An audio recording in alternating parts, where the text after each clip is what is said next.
राधे राधे, हरे कृष्णा। कैसे हो साथियों? आज मैं आपके लिए लेके आया हूँ एक ऐसे अद्भुत भक्त की कथा जिसे सुन के आपके रोंगटे खड़े हो जाएंगे और आप ये सोचने को मजबूर होंगे क्या इस कलयुग में भी ऐसा होता है। कान्हा जी इस हद तक हमारे भक्तों की सुनते हैं। चलिए, कथा शुरू करने से पहले मैं आपसे एक अनुरोध करना चाहता हूँ। इस चैनल को शेयर सब्सक्राइब जरूर कीजिए। और आप जैसा कि जानते हैं, मेरा इन कथाओं का बनाने का उद्देश्य है ठाकुर जी के प्रचार प्रसार को करना, उनकी भक्ति के प्रचार प्रसार को करना। और आपके साथ यदि कोई अनुभव हुआ है जिसमें आपको कान्हा जी की या कान्हा जी के किसी भी रूप की प्रत्यक्ष या अप्रत्यक्ष रूप से मदद मिली है तो कृपया मुझे बताएं, ताकि आम जन जागरण को भी पता चल सके कि आज भी हर आम इंसान के साथ हमारे कन्हैया जी, हमारे इष्ट कैसे खड़े हैं, कैसे उनका साथ देते हैं। चलिए शुरू करते हैं।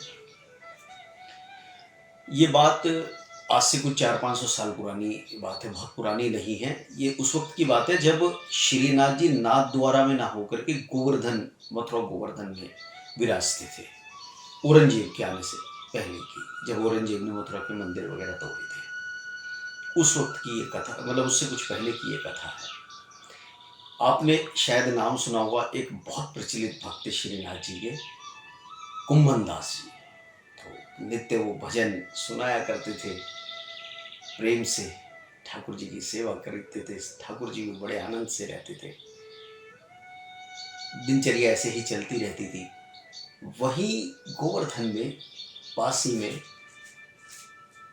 एक कान्हा जी की अनन्य भक्त रहती थी, बहुत प्रेम करती थी कान्हा जी से, और उसको विश्वास भी था कि ये एक दिन मेरे घर आएंगे। तो वो रोज क्या करती थी, इस विश्वास के लिए, इस प्रेम के अधीन होकर के रोजाना एक मक्खन निकालती थी। मक्खन तो जैसे और भी निकलता, लेकिन कान्हा जी के स्पेशली एक मटकी में रखती थी मक्खन। गैया का दूध निकाला, ताजा मक्खन बनाया, रोज ताजा मक्खन निकालती थी। और रोज ताजा मक्खन निकाल करके वो श्रीनाथ जी के मंदिर जाती थी। और जब वो ठाकुर जी के मंदिर के आगे निकलती थी तो मंदिर नहीं जाती थी, बाहर द्वार पे ही खड़ी होती थी।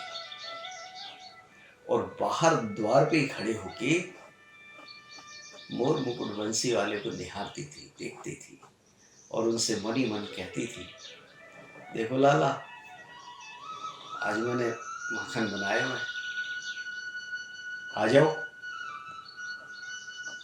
माखन खा लो। अगर तुम्हारी इच्छा ना है तो मुझे दर्शन मत देना, पर माखन खाने जरूर आना। मैं आपके लिए ताजा माखन बनाती हूँ और छीके पे टांग देती हूँ। आप आओ, चाहे प्रत्यक्ष रूप से चाहे चुरा के, आप माखन खाओ। बहुत स्वादिष्ट माखन है, आपको बहुत आनंद आएगा, पर यहाँ नहीं दूंगी। और ये कह के वो चली जाती थी। ये उस महिला का, उस भक्तन का रोज प्रतिदिन यही नियम चलता रहता था।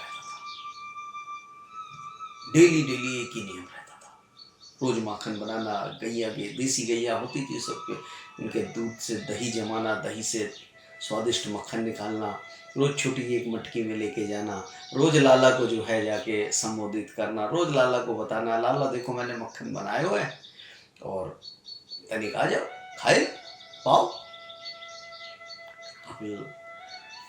लीलाधर तो लीलाधर ठहरे, रोजाना अपना नित्य कर्म करती रही। फिर एक दिन कान्हा जी, जो हमारे श्रीनाथ जी के रूप में थे, कुंभन दास जी से बोले, कुंभन दास जी, अरे ओ कुंभना, ऐसे बोलते थे, कुंभना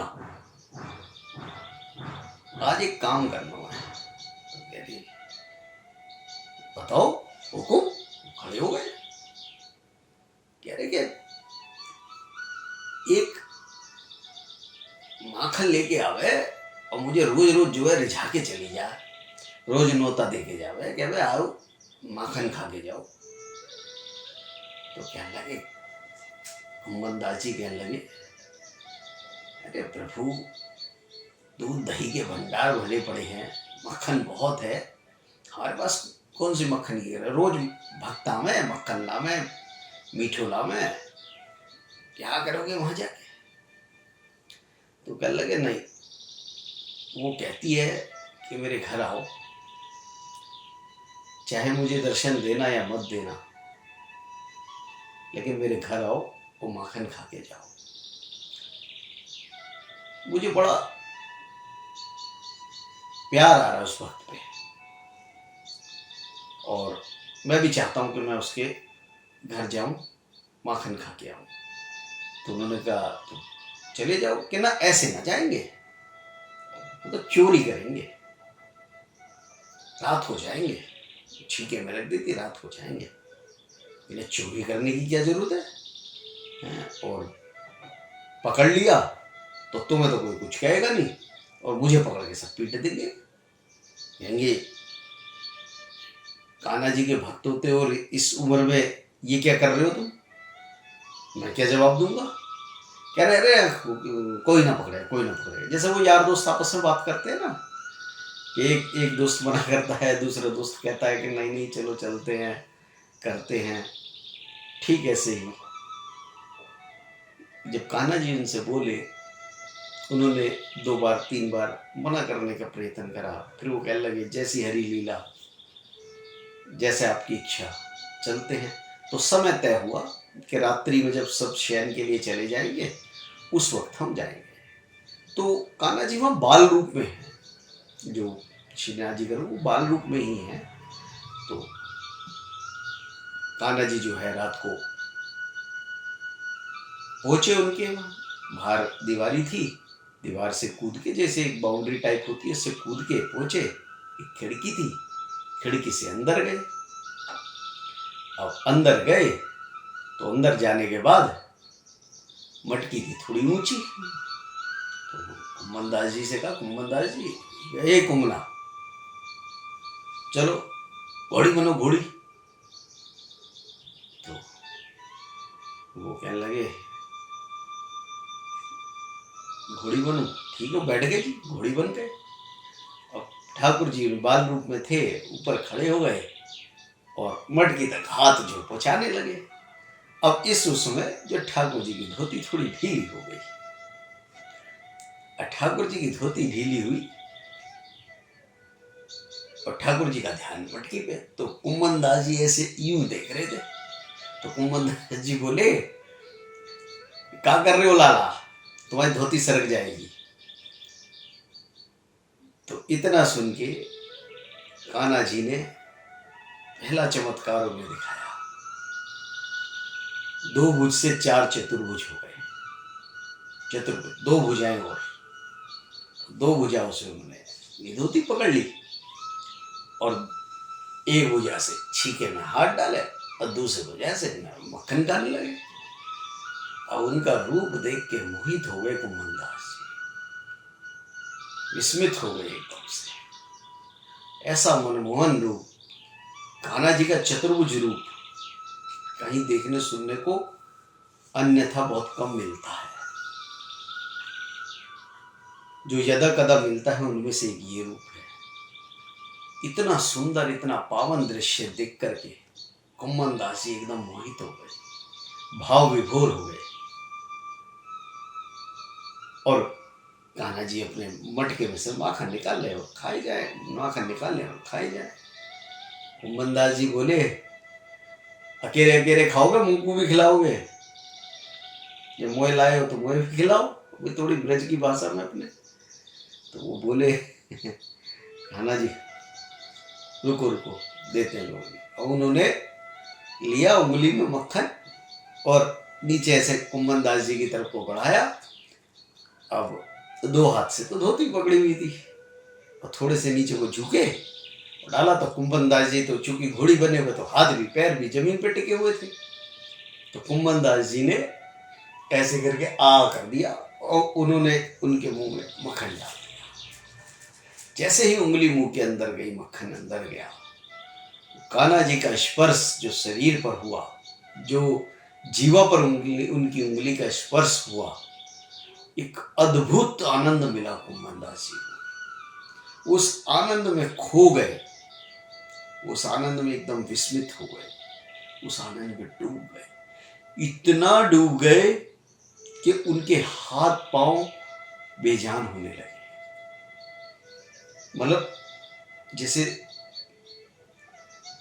हम भाव विभोर हो जाते हैं तो शरीर बेजान हो जाता है, और वो घोड़ी बने हुए थे, धीरे धीरे धीरे धीरे उनका शरीर ढीला पड़ने लगा। और जैसे उनका शरीर ढीला पड़ने लगा, धीरे धीरे ठाकुर जी थोड़े नीचे हुए और नीचे होने लगे, और इतने में कुंभन दास जी अचेत हो गए, धड़ाम से गिर गए। और ठाकुर जी हमारे, उन्होंने देखा, वो अचेत हो गए, ठाकुर जी भी नीचे कूद पड़े जैसे वो गिरे, और उनके हाथ में छीका मटकी थी, उसमें हाथ लग गया, मटकी धड़ाम से नीचे पट देने से आवाज हुई। तो अब आवाज हुई तो शोरगुल हुआ, शोरगुल से भाई जगते लोग बात। गांव में वैसे भी शहरों की तरह शोर नहीं होता, और एकदम से उधर सब लोग उस कमरे की तरफ को भागे, इधर ठाकुर जी अपने खिड़की से निकल लिए, भाग गए। ठाकुर जी खिड़की से भाग गए, कुंभन दास जी अपने वहां पड़े हुए, कमरे में था अंधेरा। अब अंदेशा हुआ तो जो जिस महिला ने वहां माखन रखा था वो भी आई, घर के और लोग भी आए, तो हाथ में लाठी लेकर के आए। अब अंधेरे में पड़े हुए कुंभन दास जी देखे तो कुंभन दास जी ने लाठी भांजी थी। अब इतने में प्रकाश का इंतजाम किया गया, प्रकाश वगैरह जला, तो रोशनी होने से तो देखा, अरे ये तो कुंभन दास जी है। बोली, अरे कुंभन दास जी आप? हाथ जोड़ के खड़ी होगी, सबको पता था ये तो बहुत बड़े भक्त हैं, इतने बड़े भक्त, मेरे घर चोरी। ये बात उनको असमंजस में डाल रही थी। अब कुंभन दास जी को देखा, लेकिन वो चूंकि अचेत पड़े हुए थे, थोड़ा लाठी वाठी पड़ने से चेतना आई, लेकिन अभी भी वो चेतना नहीं आई थी। उन्होंने उनको जगाया, और उसके बाद में कुंभन दास जी ने देखा तो कुंभन दास जी हाथ जोड़ के खड़े हो गए, आंखों से आंसू आने लगे, रोने लगे। तो कहने लगे कि आप हाथ जोड़ के खड़े हो, आप इतने बड़े भक्त हो, पहले तो आप हाथ मत जोड़ो, ऊपर से आपने ये क्या कृत्य किया है? आपको माखन की जरूरत है तो आप हमें बता देते, हम आपके पास पहुंचा देते। तो कुंभन दास जी ने कहा, तो वहां जितने लोग खड़े थे सबके रोंगटे खड़े हो गए, सबके पैरों के नीचे की जमीन खिसक गई। उन्होंने कहा, देवी मैं तो रोज कान्हा के सामने रहता हूं, पर शायद जितना प्रेम वो तुमसे करते हैं हो सकता है मुझसे भी ना करते हो। तो बोले, कैसे? कि तुम रोज उन्हें न्योता दे के आती हो माखन का, वो रीझते हैं तुम्हारे न्योते पे, क्योंकि तुम न्योता जो देती हो प्रेमवश देती हो, एक विश्वास है तुम्हें कि वो मेरे घर आएंगे, माखन खाएंगे, और रोज इस इंतजार में तुम उनके लिए माखन निकालती हो। तो उनको कहते हैं, गोपी कान्हा जी का इंतजार सारी दुनिया करती है, लेकिन कान्हा जी ने आपका इंतजार किया। कान्हा जी को दुनिया घर बुलाती है, लेकिन वो आपके घर आए। वो सब जानते थे किधर से जाना है, किधर पहुंचना है।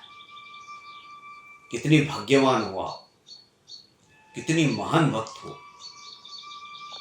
मंदिर में रह के भजन सुनाने से कोई उनका बड़ा भक्त नहीं बनता, बड़ा भक्त बनता है उनके प्रेम से, उनके विश्वास से।